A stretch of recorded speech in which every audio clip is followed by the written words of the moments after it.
I hear it? Huh? Did I hear it?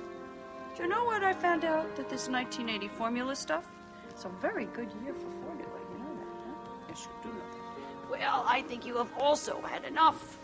Mm-hmm. So I'm going to put you over here because Mommy has work to do. See all these boxes? Huh? See all those boxes over here? I've got to unpack them.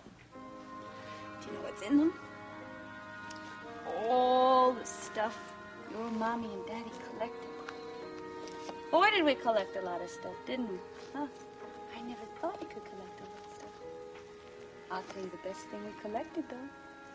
Hey there, Dumpling. It was you. There you go. There you go. You don't want to sit in here anymore, do you? Well, I tell you what I gotta do now. I gotta find something for your Uncle Logan. Yes, I do. Something that... very important to him. A letter. A letter that's very precious to him, too. Dr. Gault, I know that you and Emily have been so close all these years, and the thought of losing her must hurt you terribly, but it's something all fathers face, and most of them survive. What I'm going to lose doesn't concern me, Molly. It's what Emily stands to lose. I'm sure that Kirk will do everything he can to take good care of her. Molly, if Emily and Kirk move to Monticello, it's just a matter of time before her world falls apart. Oh, now you're being very pessimistic. Why? Molly, I'm going to tell you something. But you must promise me not to say a word of this to Emily or to anyone. Of course. That young man upstairs, he's not Kirk Michaels. But... No, Molly. He's someone else. And I know who. But you can't mean this. You and Emily were so sure. I was only sure of one thing, Molly. That the real Kirk Michaels would never come back to this house. Because Kirk Michaels is dead. Dead? I saw the death certificate. God help me. I'm the one who decided to bring him back to life.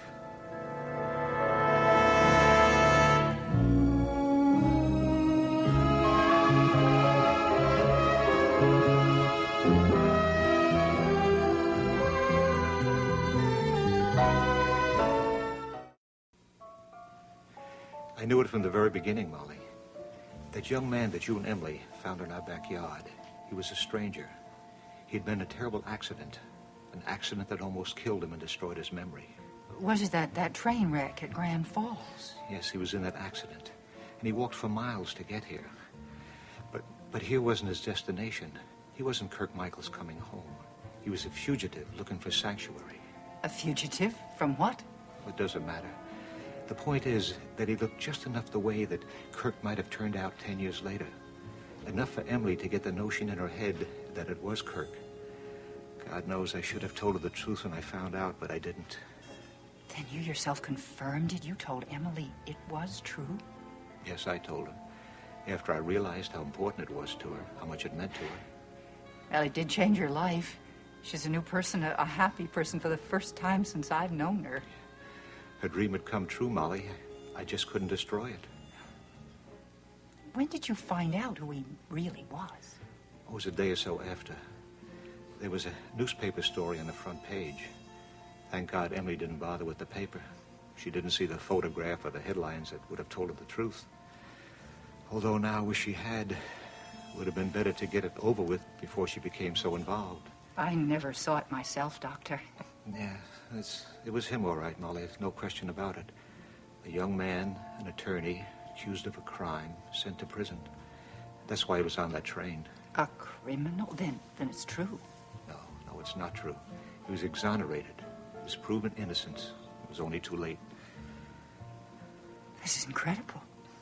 If Miss Emily knew.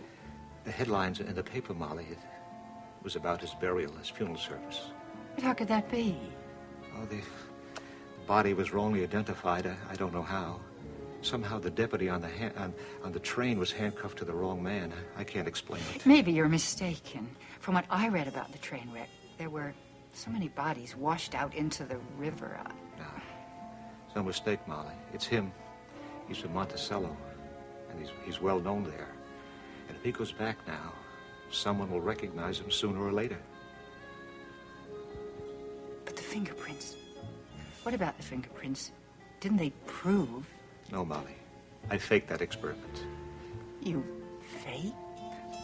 I used his own prints to convince him that he was Kirk Michaels. I must have been crazy to do such a thing, but I did it. Well, you did it for your daughter, for Emily. See, that's why I was so anxious to get Dr. Wellman's opinion about Kirk's amnesia. I wanted that amnesia to be permanent, hopeless. I wanted that young man to spend the rest of his life as Emily's husband. Oh, dear Dr. Gault, how could you have been so foolish? Yes, it was foolish and desperate. Sometimes the prospects of the future makes one do things like that. You understand what I'm saying, don't you, Molly? No, I don't. I won't always be here, Molly, to take care of Emily. There won't be anyone. No, that's just not true. I hope that Kirk could take my place. My fictitious Kirk. It was feasible when he was sick and weak, but now he's strong. Strong enough to feel the pull of the past. That's why he wants to go back to Monticello. Dear God, if he does and he remembers... Dr. Gault, this man, is he... Does he have a family? Yes, Molly. He has a wife and a newborn child. Do you see what I've done? Do you see what I fear?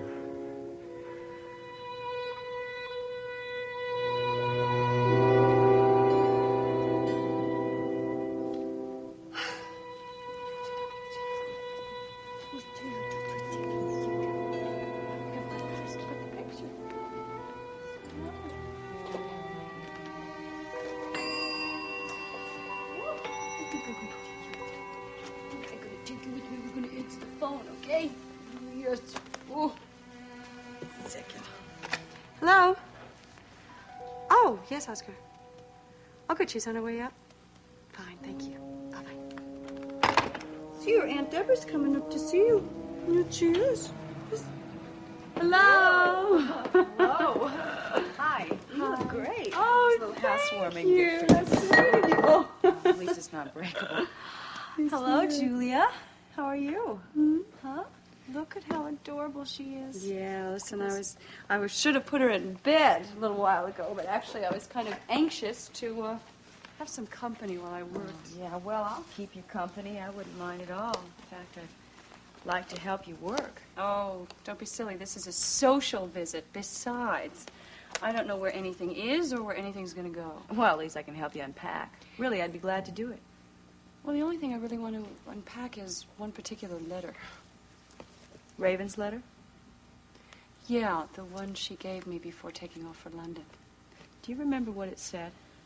Not exactly, but it definitely stated that Jamie was ours to do with whatever we wanted. An outright gift. That's just about it. Well, if that won't convince a judge that Raven doesn't want her baby, I don't know what will. I'd really like to help you find it. Well, if you really want to, I'm going to help yourself. Okay, which box? Oh, it doesn't matter. Believe me, there is no method to this packing. All right. April, you do intend to give Logan the letter, don't you? Of course I do. Why did I ask?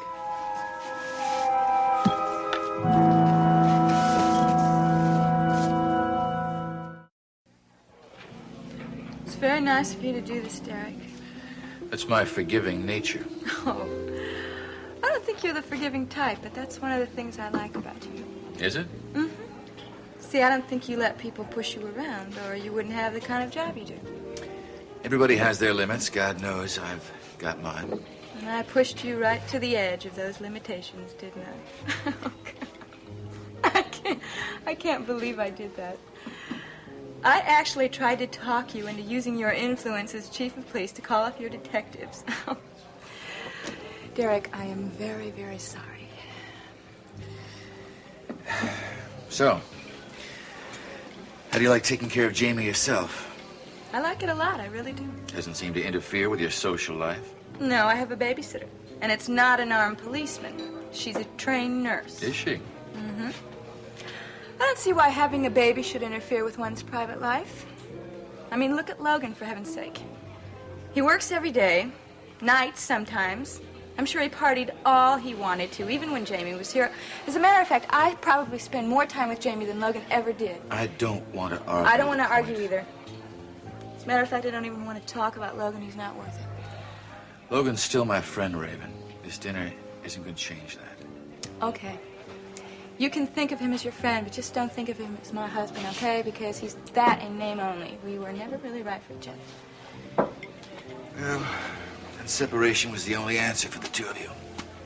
It's just too bad there had to be a baby in the picture. Well, there was a baby, and he's going to stay with me. And someday, I'll find him the daddy he deserves. And the man that I need. Excuse me. Sir, your table is ready in the back. The table in the back? Yes, sir. Oh, it's a lousy table. What's wrong with this table here? Anybody got it? No, you can have that. Okay, send our drinks over. Okay.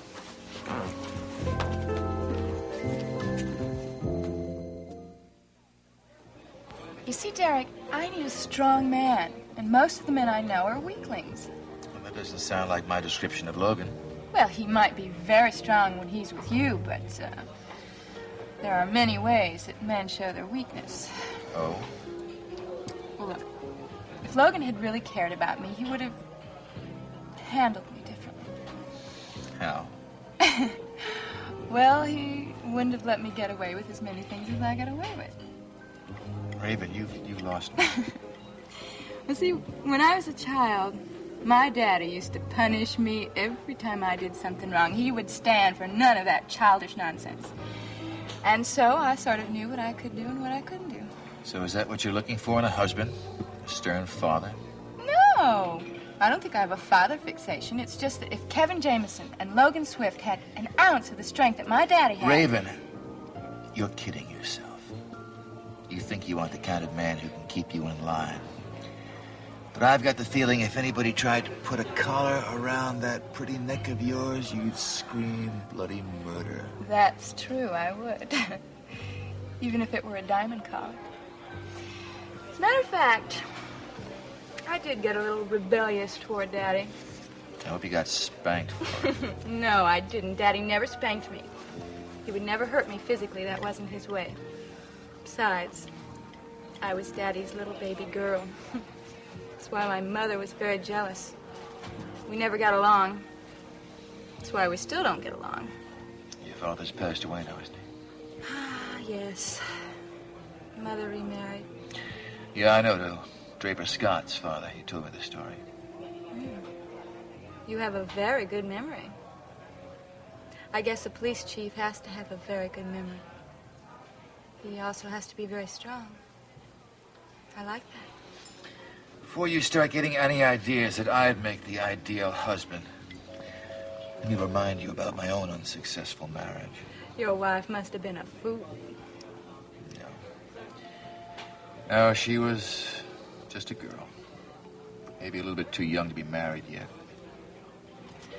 Maybe a little too spoiled to be married at all. But I guess there were faults on both sides. There. You see, I am the forgiving type. That's okay. Just so you forgive me. Especially for what I did to your friend. For stealing Jamie from the hospital? It's not up to me to forgive you for that. But I don't like what you did. I'm sure you don't. You must realize just how badly Logan feels about not having his son with him anymore. He knows what he can do about it. I'm not even sure what he can do about it. He'll probably take some kind of legal action. I'm sure he's considering all his possibilities, yes. Well, you are his friend. He'll probably talk to you about it, and when he does, maybe you could give him some good advice. Don't get me involved in this, Raven. Okay. Okay. Look, I'm gonna go call my babysitter right now, but I'll be right back. Okay.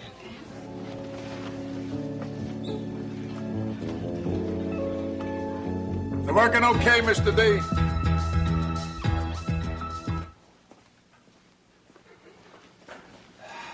Okay, Charlie, I think we can take a break now. Pour us a couple of drinks, will you? Want to make it 2? I guess there's nothing left to do but to wait and see if the good people of Monticello appreciate what Elliot Dorn has wrought for them. Well, your guess is as good as mine. You never can tell how people are going to react to these things. That's right. Sometimes the more you do to make a place look like the place they would really like to be in, the less they're interested. But with a little bit of luck, there's room in this town for 2 discos. You're not the only one who thinks so. Did you hear about that place called Dreams? Yeah, I read about it. It's financed by the people over at the Electric Balloon. Sounds like they're looking for a location. Right near this place. Well, maybe by the time they get here, we'll have the clientele. I sure hope so. You don't sound too optimistic, Charlie. Well, you never know, huh? Okay, man. What's bothering you? Oh, you never said a word about the lights? You never said a word about the decorations? Don't you like it? Yeah, it's okay. I mean, you know, lights and stuff, it's fine. I mean, that's what the kids like, right? Lots of lights, and music. But? Look, I don't know it. But there's something missing, Mr. Dorn. Something that makes it... Well, you know, different than all the other discos. No, I hope you're wrong, Charlie. So do I. Unicorn! Oh, yeah, he's here. It's that lovely lady, Mr. D. Hello? Hi, baby. How are you? Oh, there's the little mother. How's the little boy doing? He is just as good as gold. As a matter of fact, I'm sitting right here looking at him playing his playpen. Well, I'm in my own playpen, but I'll be finished in about half an hour, so why don't I come by and pick you up? Now, look, that's what I called you about. I am exhausted. This kid has so much energy, I've not stopped running around for 8 hours. Oh, poor baby. You need a little relaxation. That's true. See, I was thinking of feeding him and putting him to bed and then washing my hair and going to bed myself. You know, I want to look real good for that opening. Well, if that's the way you want it. Oh, I knew you'd understand. So I have to go deal with him right now, but I'll talk to you real soon, okay? Bye-bye.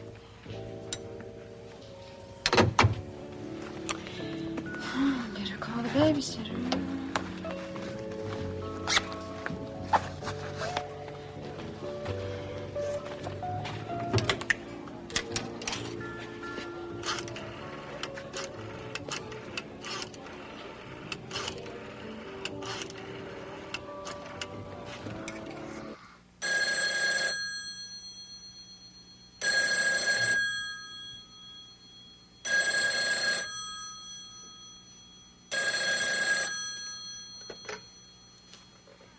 Hello? Hello, this is Mrs. Swift. What took you so long to answer the phone? No, I was in the bathroom, Mrs. Swift. But you don't have to worry about Jamie. He's fine. Well, I hope he stays that way. Yeah. Look, I'll be home in a couple of hours, okay? Oh, sure, Mrs. Swift. Bye.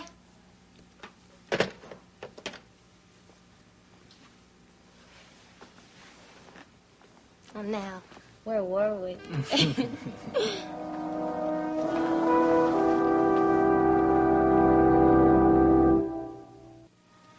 Now, Steve didn't leave town because he was angry or anything like that. It's just that, well, he said he wanted to get away for a while, that's all. For a couple of months, anyway.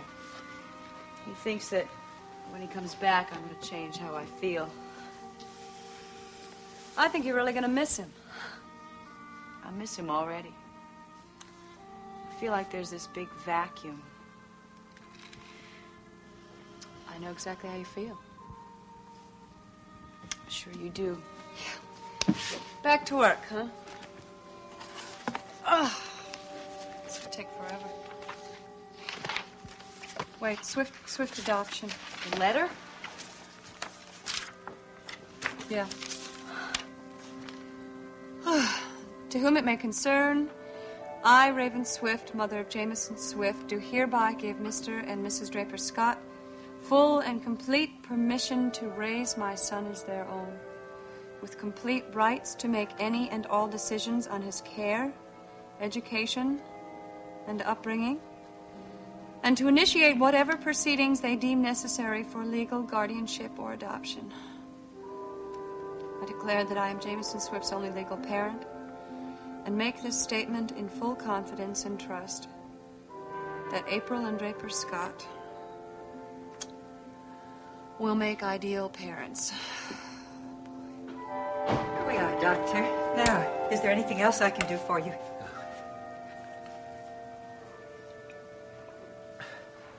I'll be all right, Molly. You really must get some rest. Please, go to bed early. I have a lot to think about, Molly. Please, don't think about it now. Maybe. Who knows? Maybe they'll change their minds about leaving. No, they won't change their minds. They'll go to Monticello, and it'll be the end of Emily's happiness. I already know what I have to do, Molly. It's just a question of how. What do you mean? The truth about that young man will come out sooner or later. It's better that they know the truth now before they leave. Are you going to tell him who he is? I have no other choice. I'm going to tell both of them.